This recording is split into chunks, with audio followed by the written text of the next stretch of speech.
It's not in the face! Thank you. Hello and welcome to Hey, Not the Face with your host, John Nash, and your producer, me, Steffi Haynes. And today we are going to talk about the UFC and right-wing politics. We are going to talk about Saudi Arabia's vision with boxing. We're going to talk about Francis Ngannou. But first, we're going to throw it over to John and see how the heck he's doing.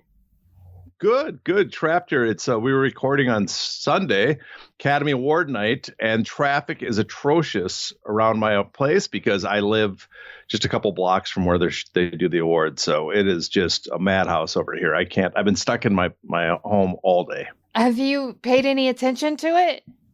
Not really. I see some updates, but I never watch the Academy Awards. I see that Martin Scorsese, once again, ton of nominations, not one for his picture. Not a single one. Yeah, Oppenheimer got it.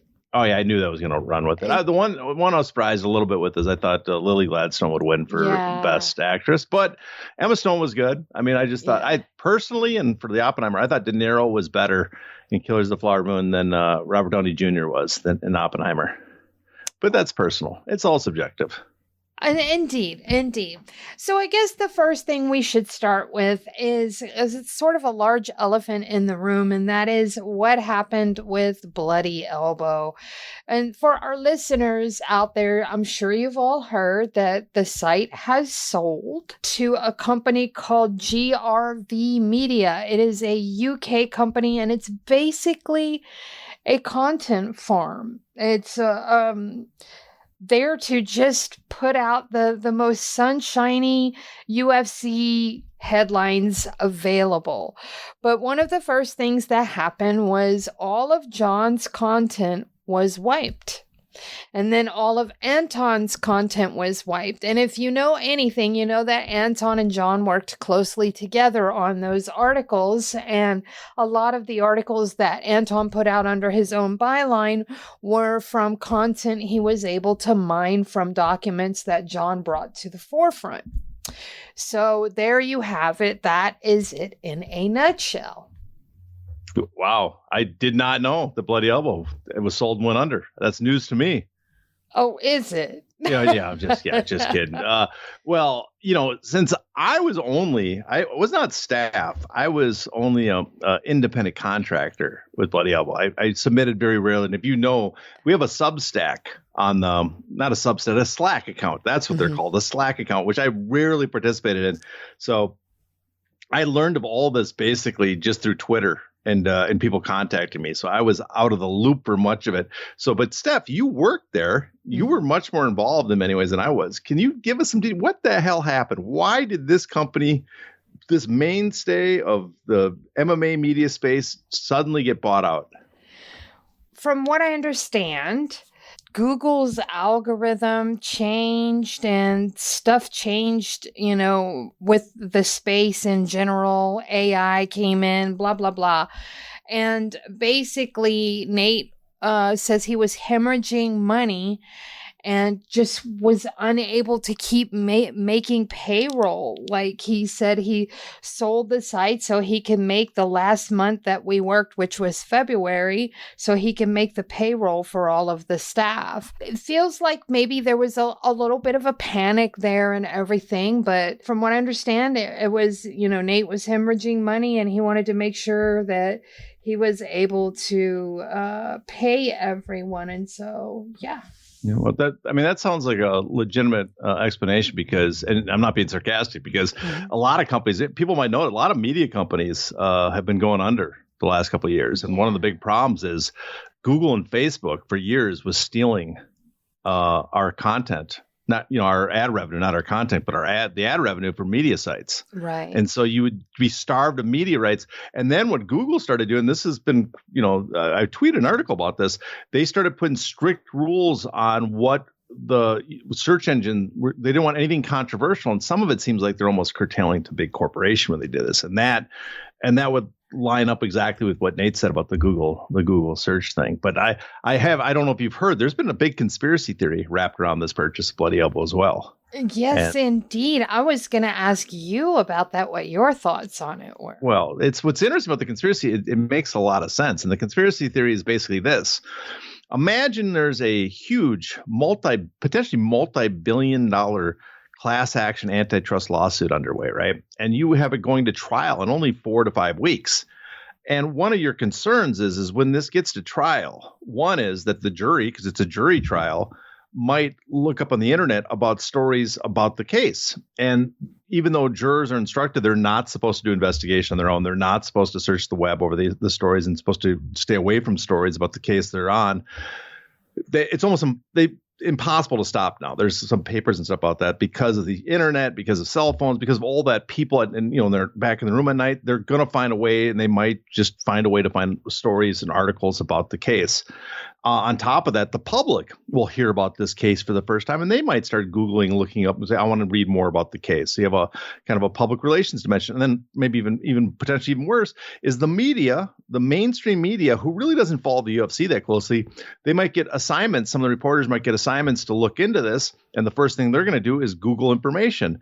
And one of the first things that used to pop up if you Googled stuff like UFC fighter pay, UFC wage share, UFC antitrust, is Bloody Elbow articles that we wrote would be at the very close to the top, probably on the first page, if not at the top of the first page, right? Oh, they were at the top. They were the first thing you saw in the search. I know because I frequently reference them for articles that I wrote. Well, and if they weren't, it was often an article that was referencing one of our articles. It might have a link to one of our articles. So either case, Bloody Elbow was you would see it. And so the theory goes, it would be very smart for a very powerful, well-connected company like Endeavor to contact someone behind the scenes through favors. Doesn't have to be an overseas company that's less likely to be investigated. It's harder to investigate, to purchase Bloody Elbow and then delete that content. Now, that content still exists on archives, right? But that's not the point. You're not going to eliminate it completely. What you are going to do is you're going to make it impossible for people to want to just simply Google to find it immediately. You're going to make it much, much harder content to find. And that does what I laid out sounds very logical, very believable. I have no evidence really that happened. I believe the story you told is the one that makes a lot of sense, very plausible, and probably the accurate one. The one I said. Like I said, I have no evidence, even though it does make some sense. But a lot of people are running with the second one. And I don't want to say it's wrong, but I have no evidence of it. But it strangely fills you with joy to think that there's a conspiracy out there to stop your work. It makes you feel a little self-important. So I'm going to go with the second one just to feel a little better about myself. Well, may I say something here? It wouldn't be far off to assume that because from what I understand, Nate put out feelers several weeks before. So what's to say that they didn't catch wind that Bloody Elbow was for sale and send out an emissary to purchase? No, that's very possible. The other thing to point out about it, even though let's say it didn't happen. Let's say and like I said, we have no evidence. So if the UFC didn't do that, the outcome is still the same in the end. We have the same result. It's to their advantage. They've got to be somewhat happy about it because the outcome, either way, either they conspired to do this or they didn't. But the same outcome. These articles are gone from the web, or at least gone from easy access for most people. Exactly, and the one place where everyone knew where they were. Where the largest consolidated grouping of those types of articles and files were in one spot. Yeah, I don't want to toot our own horn, but this is one spot we could say basically 90% of the coverage of the case and the documents, the discovery has been on Bloody Elbow. So that's right. But again, there's a lot of people are happy because the woke machine that was Bloody Elbow has been put down. Yeah. And I always find that somewhat comical because I'm sure, you could disagree. There's a lot of the writers and stuff you could disagree with on Bloody Elbow. And I've not, people are allowed to do that. You can disagree with people's political stances or whatever, but I just think it's weird that you disagree with stuff like us covering that case. We're the only ones doing it. And on top, what's also strange is you always hear that, but I know a lot of conservative people that read my stuff that are, probably hold that opinion. But on Twitter, I interact with them, and they're, a lot of them vote for Trump, vote for DeSantis or Ramsway, figures like that on the right. And they're, I get along great with them on Twitter because they like my work. And so, it's just weird that one group of people are obsessed with the political stance of a few writers. And I got to give credit, at least some people could see the value of having some investigative, I don't want to, some coverage of material that's not normally being covered in the MMA sphere. Indeed. And since we are talking about the UFC and some of those, I don't know, rightish politics that they've been experiencing lately. I mean, my goodness, last night at UFC 299, once again, we saw Donald Trump, and that is becoming a more and more regular occurrence. But this time they gave him walkout music, and they even gave shout outs to Candace Owens of all people. What do you make of all that? That was the Candace Owens one was embarrassing. I mean, the Donald Trump, at least he's a former president, right? Although it's a little weird that they go into such lengths, because usually the president's just kind of a figure, and you point it out, but they give him a whole presentation. Of course, this goes back to when they did the fighter in chief video they made for him. So what it is, I think what's going on is that the UFC is made a strategic, tactical plan, decision to target right-wing or conservative, the population, and to appeal to them. And there's, many reasons why they do it, but I think that's their decision. They like being viewed as a kind of a conservative right-wing, company or sport compared to, let's say, and then the other sports are much more, are then thus viewed more left-wing. You've talked about how the UFC decided to make this shift, and that it was mainly for sponsorship reasons. Can you sort of explain what you meant by that? Yeah, I didn't get this for myself, actually. I spoke to people at the UFC, and this was, according to them, this was a conscious decision. So when people are saying, oh, you're just reading too much into it, no, this is people in the UFC who were head of those departments of selling and everything like that. They're the ones that told me that this was a decision that happened after Endeavor took over.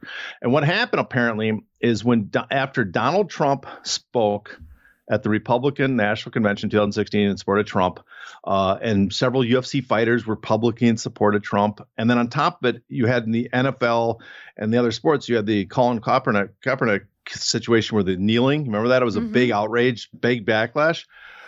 The UFC started seeing that they were getting interest from companies, not that were maybe conservative slanted companies, but the executives there, the people in charge, the owner, the CEO, the person in charge of the decisions that was more conservative, was approaching the UFC to sponsor them. And so Endeavor made the decision. They were finding it impossible to get the true blue chip sponsors they wanted, the top sponsors.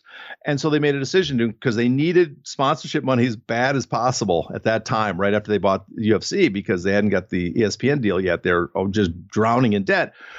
We can go after these B and C tier sponsors and get many more of them because they're willing to take a smaller space on the sponsorship spectrum for the UFC. We can get several of them and make up or make more than that if we do that. And so they would approach these executives and they would say, yes, I want to sponsor UFC because your athletes don't kneel during the national anthem. Never mind, we don't do a national anthem in MMA usually, or the UFC, but still. And so that started it.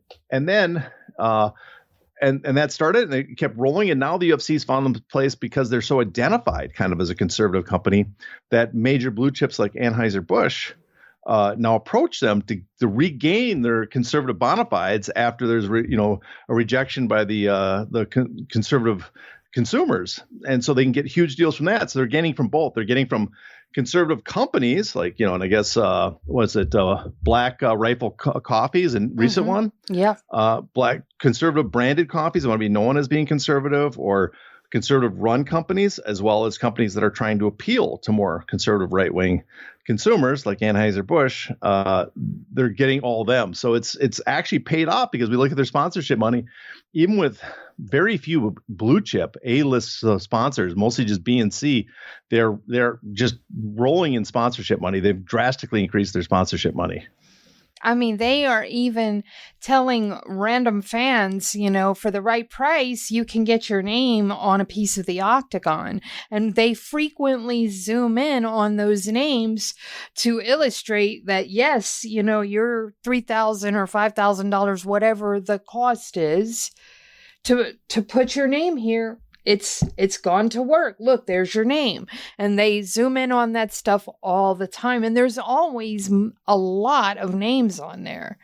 So, I mean, they are exhausting every single little avenue they can, correct? Yeah, exactly. And you got to remember the whole deal, the Reebok deal was they had to clean up the cage. They had to make it look clean. Yeah. And now they're at the point where it's like the cage, the uniforms, the outfit kits might be clean, but the cage has never been covered more. It's just covered with sponsors left, right, and many of them overlapping, like the official vodka, the official cocktail, the official hard liquor, that just one official tequila. It's like how many different alcoholic beverages do they have official sponsors from? I saw that Venom and the UFC have renewed their deal for the fight kits all the way through 2029. Yeah, I saw that too, that announcement. So I guess they must be happy with them, or they don't, or the possibility is too, the major players, outfit like the Reebok again and the other major ones, Under Armour, they just don't have much interest in doing the deal. Yeah, that's what it seems like. Now, is there any benefit to having Trump in office with regard to the antitrust case? Well, actually, now you bring up that there's a reason, I think, besides the sponsorship, that they've kind of pivoted to the right, the conservative, and focus mostly on Trump.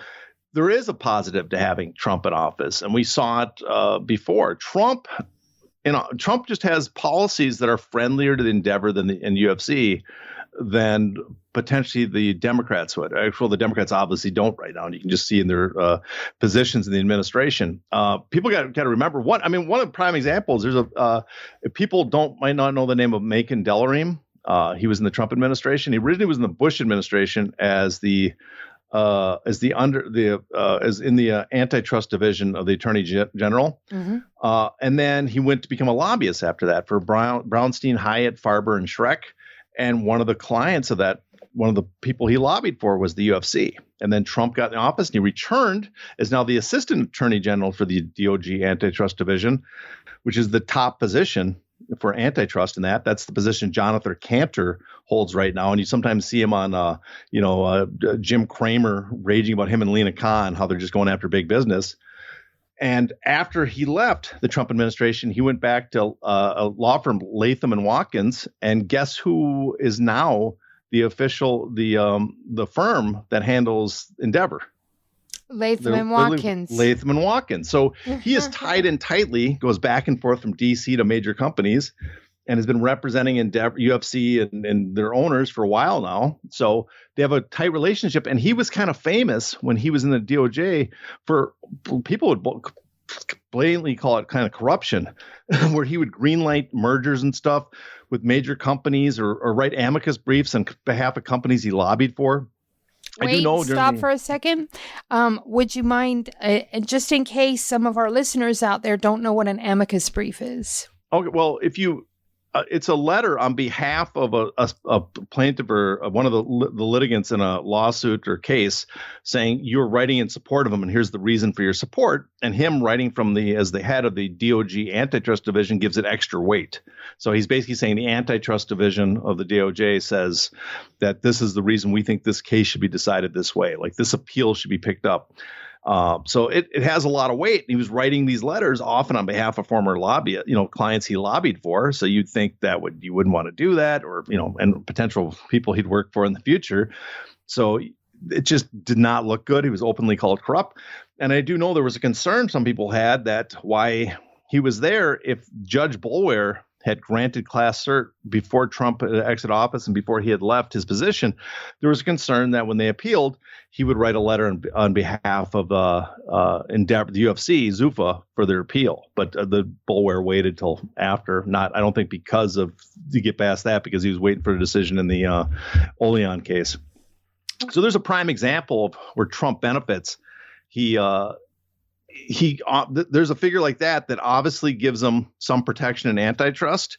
They don't investigate under him. They don't investigate antitrust as much unless you're a company that Trump hates, like he did at the beginning of his term, like Amazon. But other companies, he seems to give the green light to mergers. He has no problem with that. That's a benefit to the UFC. The possibility that he could write amicus briefs on their behalf or stand up for them in future litigation would be a benefit to having Trump in office on that position. And also removing people like Jonathan Cantor and Lena Khan, who are very gung-ho on antitrust enforcement. So companies like Endeavor, the UFC would much prefer that. And that's just one thing. There's a bunch of other categories too that they get a benefit from having Trump in office. Well, what is something else that they could gain from a Trump presidency rather than a Biden presidency? Well, I mean, you look at, there's just a whole list of things that obviously would benefit. If they're worried about the Ali Act getting submitted, right, resubmitted in Congress, there's basically no chance that gets passed with Trump in office. In fact, it seems likely that Mark Wayne Mullen's not going to resubmit it now that Trump's even a major player. It's the sound of it just seems like, for a guy that was so gung ho of introducing it and getting it passed, he seems to have no interest now that anymore. Partly because he doesn't want to offend Trump and other Republicans, because the UFC has become such big supporters of the Republican Party and Trump specifically, or because he doesn't think it has any chance of passing. And there's a story that Nate Corey tells about how when they had 58 co-sponsors and they had a pledge that it was going to go to the floor for vote, that at the last minute it was taken out of committee, just left in committee and couldn't get a vote. And the rumor floating around was that, basically a message was sent from the Trump administration, was friendly with the UFC, to official in the committee, that we do not want to see this passed. And it was, the vote was stopped and it didn't get out of committee. And so there was no hope. So that's a huge benefit to the UFC to see that doesn't, that you do not have to even worry about the Ali Act, right? I mean, because right now there's no hope. But what if this antitrust case goes their way? There might be renewed momentum behind it. You want to make sure that there's no chance of that. And then the other one is with the NLRB and the Department of Labor and the way they classify people's employees. Well, Biden has a much more strict rule on who's independent contractor, right? So a lot of the stuff people try to get away with on independent contractors, make them employees under the Biden administration, where the Trump administration would let that go, is much easier to classify people as independent contractors under his administration, under his rulings. And on top of that, like with Leslie Smith, remember she sued in the NLRB. She filed a complaint, asked the NLRB to review her and view her and classify her as an employee, and out of left field. And this is true. People will say, Lucas Middlebrook and them, they're exaggerating. She didn't have a case. No, it is weird for someone to come down and basically say the case has to be sent back down for investigation, right? That just does not happen much, and yet it happened during the Trump administration.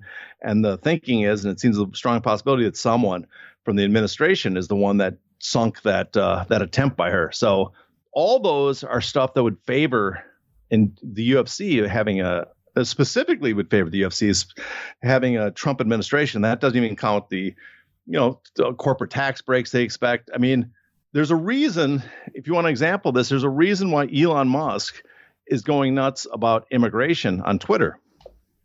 Now, maybe he does not like the idea of undocumented immigrants in the U.S., but the other possibility is maybe he read something like Let Them Eat Tweets, the book, and he realized if you rile up the populace over a culture war issue, they ignore stuff like the financial stuff that is not to their benefit. And that seems exactly what Elon Musk is doing. He does not want you to be aware that he gains tremendously by Biden leaving office because of Biden's tax policies and NLRB that's trying to unionize his companies. And so he has an interest having someone, Biden, be removed and be replaced. But he focuses on stuff that could, but no one's going to support him if he says we need to get rid of this guy because of unions or because of tax policies for the corporations, the rich. No, but they will listen to him if he talks about the border being out of control, which, people can have complaint. The border, there is issues with the border. Let's not ignore that. But his focus and fanning the flames specifically on just that one thing, ignoring everything else, suggests that his interests lie beyond just the border, I would guess. So just like Elon Musk does that, I think the UFC gives support, rallies around Trump because they would like to see him win, but not just to get his voters, people to vote because they watch him on UFC cards. I think also it sends a message, and Trump seems to like it, how they treat him, and so he will return the favor if he gets back in office. Wow. All right. So we were talking about the Ali Act there for a brief moment. That's going to take us into some boxing. And we just had this huge knockout chaos card in Riyadh on Friday. We unfortunately saw Francis Ngannou basically melted by Anthony Joshua. I guess what I want to know first is, how did Joshua and Ngannou do business-wise? Well, it's hard to say. I mean, we don't have access to any of the books. I will say, I don't think it did spectacular business, but it doesn't seem like that was their intent. It maybe sold. We'll find out later some numbers from the UK. Maybe it sold well in the UK. I can't imagine, and I'm sure there was a lot of people that came to the event, but I can't imagine many people actually flew there. So I don't see the ticket sales being that much. Like, you pay a site fee. A lot of places are now paying site fee for events, especially UFC events or WWE, because they get so many visitors. I don't see that really happening here. And they held it on a Friday night in Riyadh, which is Friday day here in the U.S. So there was probably, this did terrible on U.S. pay-per-views, I bet you. But they had no one. They had no interest in that. So I'm going to guess, based on the tens of millions they paid the boxers on the card, it's high 8-figure card for all the talent on the card. So with all that spent, and plus they paid for celebrities to be there. So you're talking, I bet you it sounds absurd, but it's possible with the production value and all the celebrities paid and the boxing purses that they spent $100 million on this card. Good God. And I don't see them coming now. $100 million wouldn't be bad if you sold a ton of pay-per-views, right? And did a huge gate. I don't see him making a dent in that. And so business-wise, I would say this is a money loss for them. I don't think it did great business, but again, I guess you could argue, and I think we will later, is I don't see business as being their number one priority on these. Yeah, I was going to say the same. It seems like they are just pissing money away into the wind. Both of the cards, the one in October it seemed the same. There was lots and lots of celebrities there, but did the gate do well? Would we ever know? So my next question, though, is who is running the boxing in Saudi Arabia? Well, I hope there's big sirens going on outside. I don't know if you can hear them or not, but I hope they're not disturbing the show for people. They're not coming for me. I hope not. But the guy who runs the boxing is Turki Al-Sheikh. And he is he's not a blood relation to the Crown Prince, MBS. He's not related. He's not part of the royal family, but he has an official royal position as an advisor to him. So he gets to be called His Excellency, which honestly, personally, I find annoying. Everybody calling him His Excellency. I thought, people used to get annoyed with people thinking Al Heyman. This is take Al Heyman times 100. How many times you have to thank this guy at these events? So, but he's just a very wealthy, very powerful guy, and he's supposedly one of the two main advisors to the Prince MBS, Mohammed bin Salman, if you're not aware of that. And he was supposedly involved in the takeover when Prince Salman basically displaced the previous prince that was going to take over the kingdom and put himself in position. So he's the guy running the show. He's the guy there, and he's in charge. He took over their boxing operations. By all accounts, he does know boxing. He's a big fan. But he's the one that's made the decision that they're going to go full in and put on these massive events here in Saudi Arabia. And he's now one of the major, he literally got to put him down as one of the major players in boxing just because the amount of money they're throwing around and the events they're putting together. When we talk about figures like $100 million to put on one event, is the money there limitless? I don't think limitless. I think they have some sort of budget, but they have a much higher budget than you would imagine. Remember when DAZN supposedly had a bunch of money to throw out, or before that PBC? This seems to be well beyond that, the amount of money they're throwing around. So I wouldn't say limitless, but I guess for all practical purposes, when you're talking about boxing, as compared to everybody else, yeah, it's limitless.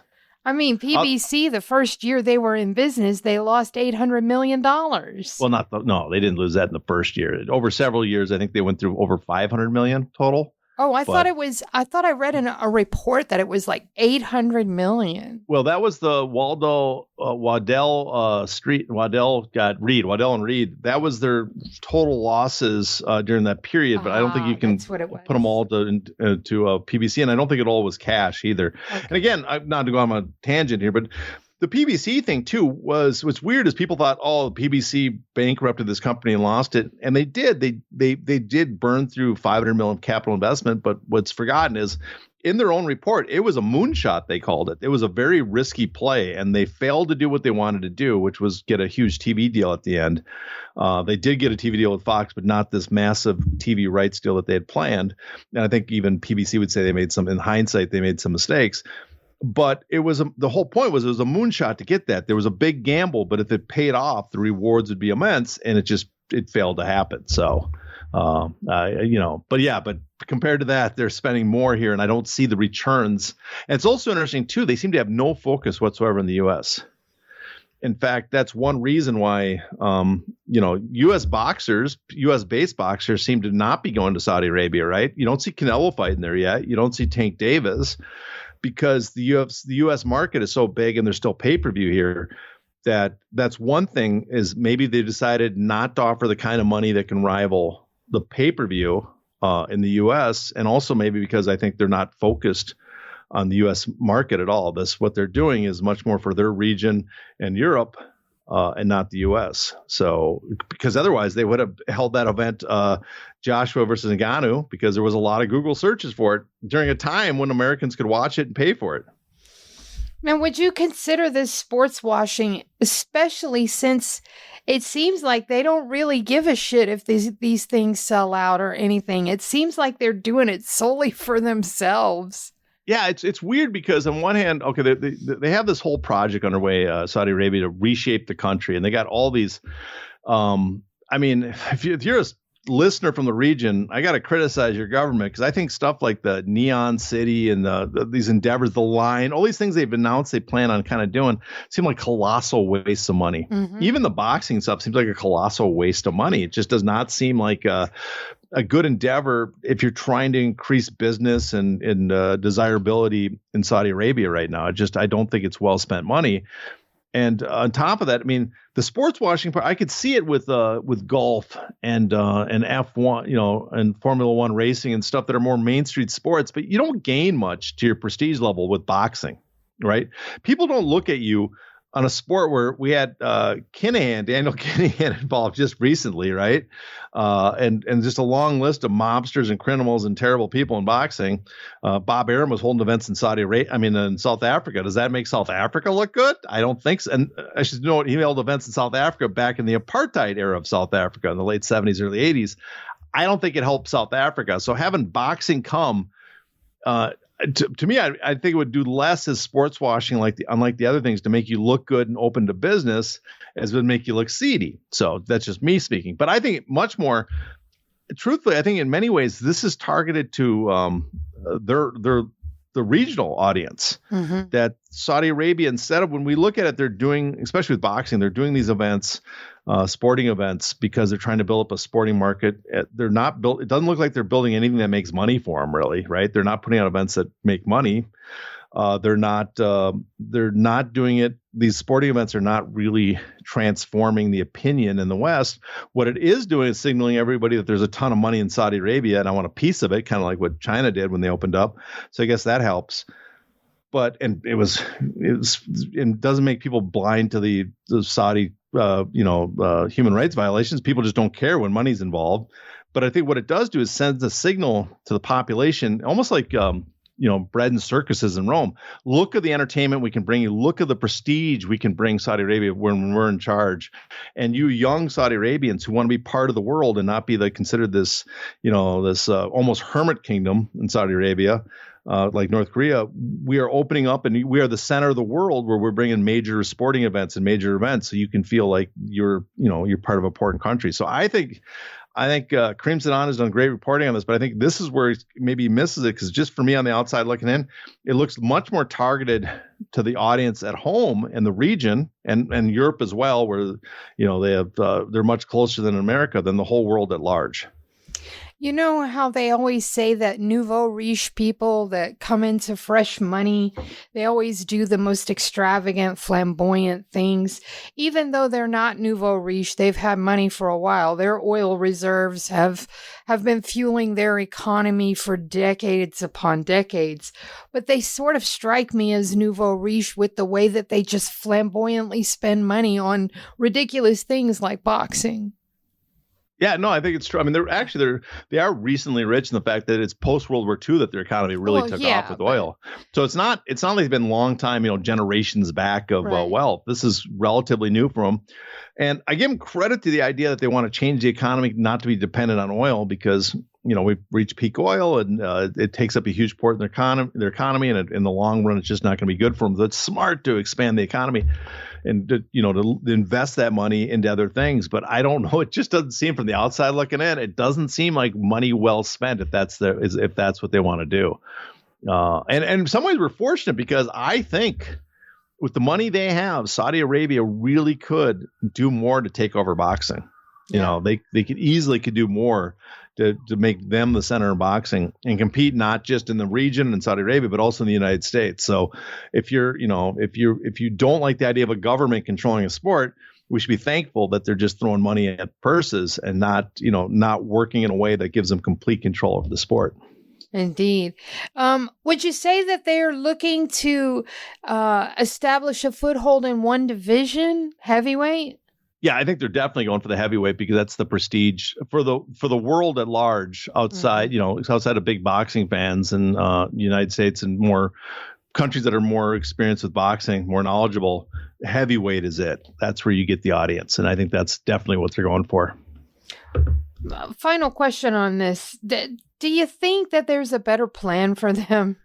Well, I kind of hinted at it, but yeah, I do. I think if they want to have everything in Saudi Arabia, which I think is a mistake because in the long run, if you don't have major events outside Saudi Arabia, you're kind of killing the audience in those countries. You get more press, you get the public to go. I mean, in many ways, I'm shocked they haven't done this. And, and I'm thankfully we don't have a ton of listeners. So thankfully they won't be listening to this, I'm sure. But, and steal the idea. But you would think they would take the money and sign agreements with people and make promotional arms in UK and the United States and hold events there. And then in many ways too, I'm surprised I don't think DAZN is a great business model, but they could do something with DAZN or partner up with other major outlets, streaming services and offer a boxing branch where they have a piece of it and get streaming services and offer boxing around the world and then hold events in the United States that are major events and hold several in the United States and UK, but then save the very prestigious ones that they want, like 4 times a year, whatever, for the biggest in Saudi Arabia and make it a place people go. Because I think overall, if they don't, they're not going to make money on this venture just by, and I'm not right now, it doesn't seem like they care about that, just holding Saudi Arabia, but they could get the best of both worlds. They could get, the money, turn boxing in a lucrative business where they make money on it. And they increase the fan base in those, Western, more wealthy Western countries. And they still have massive events where people might want to come to Saudi Arabia in the future, that they get the spotlight on them when they hold the massive events.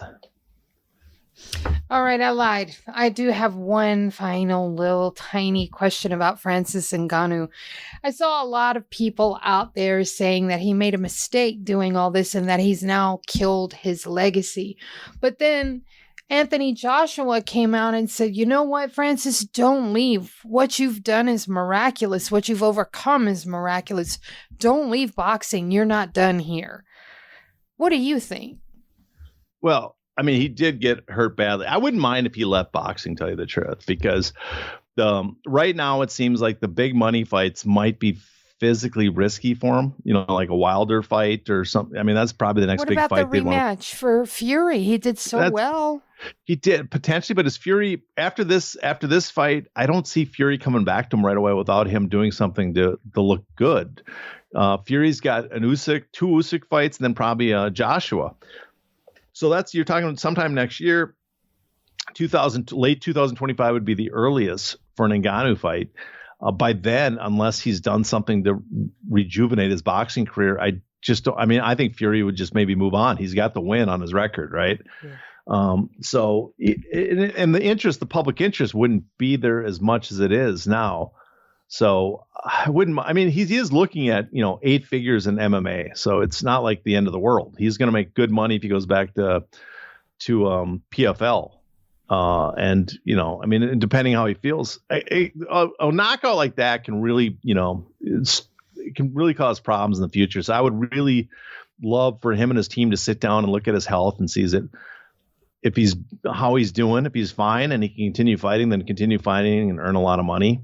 But I'm just a little nervous about taking on heavy hitters in boxing right now, considering, what's weird is he didn't look terrible. People are like, he didn't look terrible in the first half of the round, but it looked like a 6-rounder, right? Boxer taking on a professional 12-round champion. Yeah. He was not at that level. And even though he knew what he's doing, you're like, oh, that guy knows he can throw a check hook. He can do, but he just did not, he was just getting picked apart. So I feel a little risky about that, but the idea that a lot of fans are like, oh, he dropped the ball. He should have signed with the UFC, no. Hindsight 2020, but no, I still think even if he fights, let's say one more time for PFL, just one more time, let's say for PFL, he's going to have made like $50 million on 3 fights. I think hasn't he made close to or eclipsed 40 or 50 million already? I mean, yeah, he's close to 40 million. He's going to make another over 10 million on his next PFL fight. Well, I mean, he's got 8 million guaranteed, but you add in the signing bonus he got, and the bonuses for what I mean is all the other stuff. What he's made from the first 2 boxing matches. Yeah. He's close to 40 million. He might be 40 million. He might be, he's in that ballpark there, the estimates were. So I would think that it would be more than 40 because we estimated it somewhere around 18 million for the first fight. No, I think we said around 13 million. Oh, I thought it was 18. Yeah, around 13, maybe 13 to 15, and then another 26 to 25 to 30 for the second. So about 40 million total is the estimate. I mean, who knows? It's off, but those are from pretty decent. All I know is he was going to be close to making the Forbes top 50, they thought. And that was, I think the minimum last year was 43, and I heard he was just going to be just below that. Mm-hmm. So that gives us a ballpark where he's at. And then you add on 10 million, 11 from PFL fights there once. And for PFL, they need him a lot too. I mean, I think a great gimmick for him, especially, is hold the event in Africa, hold their first African event on the 50th anniversary of the Rumble in the Jungle. Yeah. That's a beautiful idea. Yeah, I mean, the other possibility maybe they can get the Saudi, if he goes to Saudi Arabia, maybe they can get them to pitch a ton of money to get Deontay Wilder to do the mixed match, the hybrid rules match that they talked about. That might sell a bit. In which case, if he wins that, looks good, maybe he can get the Fury fight back. But the big thing is like, what's his health going to be? Because those were some 3 heavy shots he took, including just a deadly looking knockout at the end. But if he can keep going, if he only can do the 3 fights and he calls it quits, he's made just generational wealth, right? And if he can continue and get a few more fights, then he's looking at, the 100 million potentially total career. So you got to say, even if he signed with the UFC and did great against John Jones, and there's no guarantee on his 3-fight deal, he wouldn't have made this much money. And that I believe is going to bring us to the end of the show. John, do you have anything special you want to say, or do you have anything coming up? Well, I do think we have an announcement together. We do. Coming up. Yes. We are going to launch a Substack. Yeah. Which I can't really announce the exact date we're going live with it or what's going on because I'm incompetent at setting it up.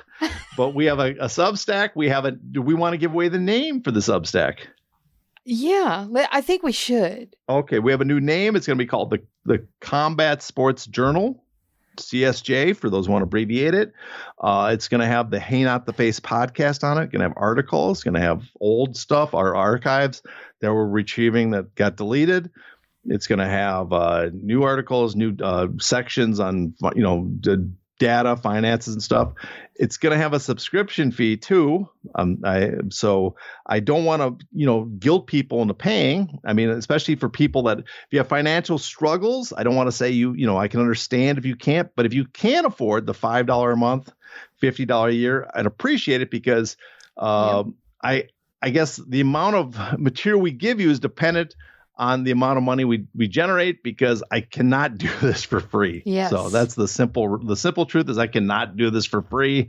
I have a regular job and I can't look at my time at the end of the day and say I lost money doing MMA nonsense. Exactly. And that goes for both of us. Yes, exactly. So, but if you like hearing this podcast, if you like the stuff we did on Bloody Elbow, if you like the financial articles and stuff and all that other stuff, and maybe we'll go back into old history ones. If people remember my old Marshall Chronicles and the history stuff, I might go back into some of that.